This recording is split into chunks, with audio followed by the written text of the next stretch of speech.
Hi hello friends, అస్సలం వాలేకుమ్, నమస్తే. నా పేరు వచ్చేసి గౌస్. నేను ఇప్పుడు మీకు ఒకటి చూపించబోతున్నాను. చిన్నప్పటి చిరు జ్ఞాపకాలు మీకు ఎంతమందికి తెలుసో కామెంట్లో తెలపండి. ఇప్పుడు వీటిని ఎలా తెంపేవారో నేను చూపిస్తాను. చూసారుగా, చిన్నప్పుడైతే స్కూల్ అయిపోయాక నేరుగా ఈ చింత చెట్టు దగ్గరికి వచ్చేవాళ్ళం మేము.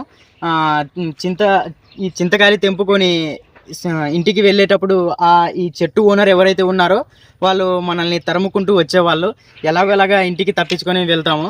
అప్పుడు వెళ్ళాక నేను ఇన్ని తెంపాను, నువ్వు ఇన్ని తెంపావు అని మొత్తం ఒక దగ్గర కలెక్ట్ చేసి ఒక్కొక్కరికి 50-50 షేర్ చేసుకొని అప్పుడు తినేవాళ్ళము.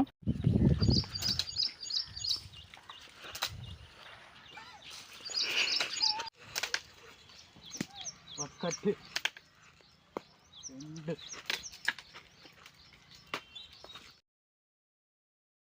చూసారుగా, వీటిని చూస్తుంటే మనకు చిన్నప్పుడు ఇంకోటి కూడా గుర్తుకొచ్చేది. మన నాయనమ్మలు, తాత వాళ్ళు మన పల్లెటూరులో అందరు కుటుంబాలు దగ్గరికి వచ్చి చింతకు రోట్లో రుబ్బుకొని నిల్వ చేసుకొని పెట్టుకునేవాళ్ళు. పప్పులోకి కానీ అలాగా వేడి వేడి అన్నంలోకి కానీ ఇది చాలా బాగా ఉంటుంది ఈ చట్నీ. మన మన పల్లెటూరులో చట్నీ అలాగే అంటారు కదా, అందుకే నేను అలా చెప్తున్నాను. వీటిని చూస్తుంటే నాకు చాలా హ్యాపీగా అనిపిస్తుంది. ఇంకోటి కింద పడిపోయింది.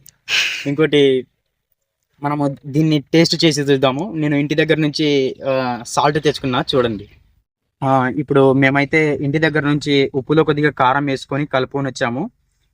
ఇంకోటి మర్చిపోయాను, వీటిని చిన్నప్పుడు మనము కాల్చుకొని కూడా తినేవాళ్ళము. అది టేస్ట్ ఇంకా బాగుంటుంది. ఇప్పుడు ప్రస్తుతానికి ఇక్కడ ఉప్పు ఉంది, దీంతో టేస్ట్ చూస్తుంటే నోరు ఊరుతుంది.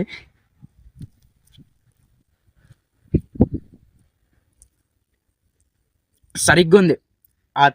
ఆ పుల్లదనానికి ఆ ఉప్పుకి సరిపోయింది. మీరు ఈ వీడియో పూర్తిగా చూస్తున్న వాళ్ళైతే మీ చిన్ననాటి జ్ఞాపకాలు మీరు గుర్తుకు తెచ్చుకుంటే నాకు కామెంట్ చేయండి. Please subscribe to Ghouse official.